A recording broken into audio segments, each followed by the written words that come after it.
பழம்பெரும் நடிகை ராஜ சுலோச்சனா வரலாறு.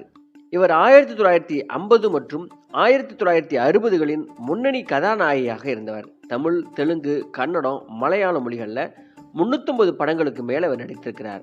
எம்ஜிஆர், சிவாஜி கணேசன், என்.டி. ராமராவ், நாகேஸ்வர ராவ், ராஜ்குமார், எஸ்.எஸ். ராஜேந்திரன், நம்பியார் போன்றவருடன் ஜோடியாக நடித்து இந்த தமிழ் மக்களை கட்டி போட்டவர். மிக சிறப்பாக நடனமாடக்கூடியவர். ஹீரோயினாக நடித்தாலும் சரி, வில்லியாக நடித்தாலும் சரி, மிகச்சிறந்த நடிப்பை அளிக்கக்கூடியவர் தான் இந்த ராஜ சுலோச்சனா. இந்த ராஜ சுலோச்சனா யார்? அவருடைய குடும்ப பின்னணி என்ன? அவர் எப்பொழுது சினிமா துறையில் யாரால வந்தார்? இந்த சினிமா துறையில் அவருடைய சாதனைகள் மற்றும் அவருடைய வாழ்க்கையில் நடந்த எல்லா சுவாரஸ்ய விஷயங்களையும் இந்த வீடியோவில் நம்ம பார்க்கலாம். இது ஆர்.எஸ். ராஜா டாக்கீஸ்.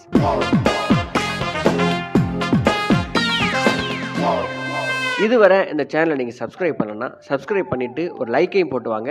நடிகை ராஜ சுலோச்சனா அவர்கள் 1935